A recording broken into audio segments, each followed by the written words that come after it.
नमस्ते भारत। आप सभी लोगों को बहुत बड़ी लेटेस्ट अपडेट अनिल देशमुख और महाविनाश वसूली अगाड़ी सरकार के बारे में देनी है। अनिल देशमुख के लिए एक बहुत बुरी खबर है जिसे सुनकर के आप सब लोग बहुत खुश हो जाएंगे। बहुत बड़ी ब्रेकिंग न्यूज़ है, यानी कि अनिल देशमुख अब जो है बहुत जल्दी विदिन 2-3 डेज हो सकता है गिरफ्तार हो जाए। ये बहुत पुख्ता खबर फैक्ट्स के आधार पर मैं आप लोगों के लिए लेकर आई हूँ। निवेदन की वीडियो को अंत तक देखिएगा और जिन लोगों ने मेरे चैनल को नहीं सब्सक्राइब किया वो ज़रूर कीजिएगा और अपना पॉइंट ऑफ व्यू कमेंट के माध्यम से मुझ तक अवश्य पहुंचाइएगा। बड़ी न्यूज़ है। आप सब लोग जानते हैं कि किस प्रकार से महाराष्ट्र की जो महाविनाश वसूली अगाड़ी सरकार, 3 तिकड़ी और झोल चपाटी की सरकार है, उसका पूरे का पूरा जो काम चल रहा था कॉमन मिनिमम प्रोग्राम के नाम पर, वो चल रहा था वसूली करना और वसूली गैंग का हेड गृह मंत्री, पूर्व गृह मंत्री अनिल देशमुख जी हुआ करते थे। वही अनिल देशमुख जिनके खिलाफ लेटर बम फोड़ दिया जब से परमवीर सिंह ने, उसके बाद एक के बाद एक उनको सीबीआई, उसके बाद ईडी उनके केस में आ गई, उन पर इन्वेस्टिगेशन होने लगे, उनके परिवार पर, उनकी पत्नी पर इन्वेस्टिगेशन हो गया, उनकी प्रॉपर्टीज़ अटैच होने लग गई, तो बौखला गए, बहुत ज़्यादा परेशान हो गए। ईडी के साथ महाराष्ट्र की सरकार कोऑपरेट भी नहीं कर रही है। ये बात ईडी ऑलरेडी कई बार बोल चुकी है। जो चीज़ें, दस्तावेज उनको चाहिए अनिल देशमुख के केस में, वो नहीं दिए जा रहे हैं। और उसके अलावा अनिल देशमुख ने क्या किया था, वो भागे भागे मुंबई और हाई कोर्ट में जब वो गए, उसके बाद जब फेवरेबल उनको कोई निर्णय नहीं मिला तो भाग भाग के आदरणीय सुप्रीम कोर्ट में पहुंच गए।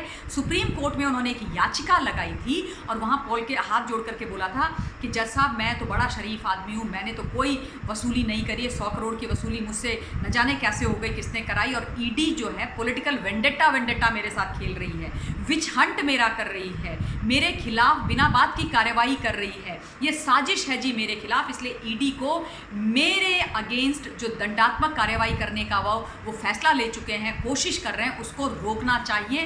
तुरंत उस पर रोक लगाई जानी चाहिए। सुप्रीम कोर्ट ने उस पर, उनकी याचिका पर जो सुनवाई करी, उस बारे में बहुत ही बढ़िया ऐतिहासिक फैसला दिया है।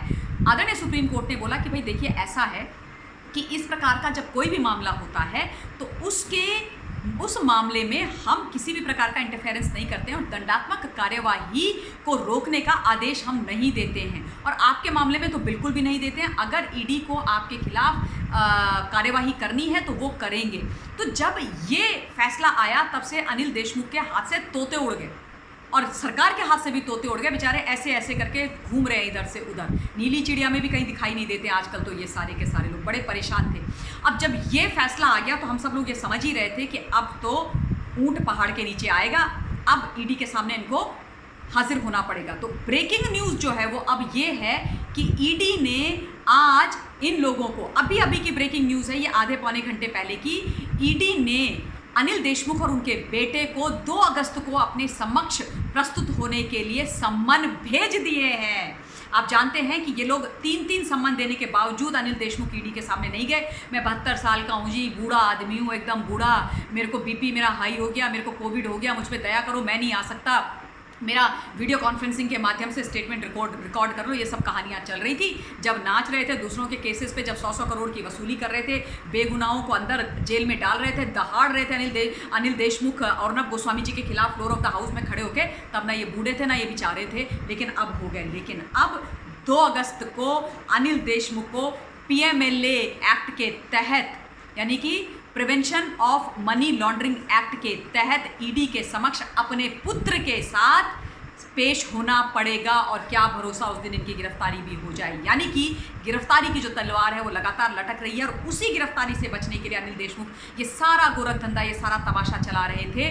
पर अब ये बच नहीं पाएंगे, क्योंकि अब सुप्रीम कोर्ट ने भी अपने हाथ को खींच लिया है। सुप्रीम कोर्ट ने साफ बोल दिया कि हम इस प्रकार का कोई भी आदेश नहीं दे सकते कि तुम्हारे खिलाफ दंडात्मक कार्यवाही ना हो। और ज़रूरी भी है, मतलब ये सफ़ेद पोशधारी कोई नेताजी प्रदेश की जनता को बेवकूफ़ बनाएं और वसूली करें, पूरे का पूरा जो पुलिस महकमा है उसको वसूली गैंग के लिए इस्तेमाल करें, अपने गुंडे गूंस कुख्यातों की तरह। तो ये तो नहीं चलेगा ना।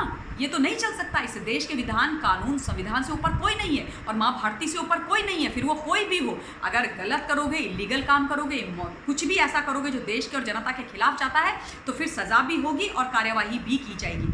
इसी कार्यवाही से लगातार अनिल देशमुख बचने की कोशिश कर रहे हैं, पर ये बहुत बड़ा फैसला है, बहुत ऐतिहासिक फैसला है। अभी अभी मेरे संज्ञान में आया तो मुझे लगा कि मुझे तुरंत आप लोगों को अपडेट कर देना चाहिए, क्योंकि मैं जानती हूँ आप सब लोग बहुत ये न्यूज़ सुन करके खुश होंगे और आप लोगों को भी ये लगेगा कि न्याय होता है। और मैं हमेशा ये बात बोलती रही हूँ, कई बार कई लोग कहते हैं कि कोई फ़ायदा नहीं है, क्यों बात करनी है, चाहे सुशांत का केस है, अनिल देशमुख का केस है, परमवीर सिंह का केस है, राज कुंद्रा का केस है, क्या मतलब है बात करने से, क्यों बात करनी। कुछ लोग ऐसा बोलते हैं, मैं मतलब शायद 5 या 10% बोलते हूँ, लेकिन मैं उन 5 या 10% लोगों को भी अपने इस वीडियो के माध्यम से ये बोलना चाहती हूँ कि बोलने से बहुत फ़र्क पड़ता है। और आज के समय पर तो हिंदुस्तान के अंदर जिस प्रकार की सरकार केंद्र में बैठी हुई है और जो प्रधानमंत्री जी हैं, उन पर देश की जनता की बातों का असर 1000% होता है। मैं जिम्मेदारी के साथ आप लोगों से ये बात बोल रही हूँ। देश में आज एक ऐसे प्रधानमंत्री हैं जो देश के लिए जीते हैं, देश की जनता के लिए काम करते हैं 24/7। तो अगर हमें कहीं पर कुछ गलत लगता है तो हमें डेफिनेटली अपनी आवाज़ उठानी चाहिए, आप लोगों को भी अपनी आवाज़ उठानी चाहिए। और जो लोग, चाहे वो अनिल देशमुख हो, चाहे परमवीर सिंह हो, चाहे सचिन वाजे हो, राज कुंद्रा, कोई भी गलत कर रहा हो, उनके बारे में बात करनी चाहिए। सुशांत सिंह राजपूत को भी न्याय मिलेगा, ये मेरा भरोसा है और हम लोग डेफिनेटली इस बारे में भी बात करते रहेंगे। अब आप लोगों से मैं इस वीडियो के लिए क्या कहते हैं, विदा लेना चाहती हूँ। अगले वीडियो के माध्यम से जल्द आप लोगों के बीच में हाजिर होंगी। अपना पॉइंट ऑफ व्यू कमेंट के माध्यम से मुझ तक पहुँचाइएगा। Till then, stay safe, stay blessed and जय हिंद।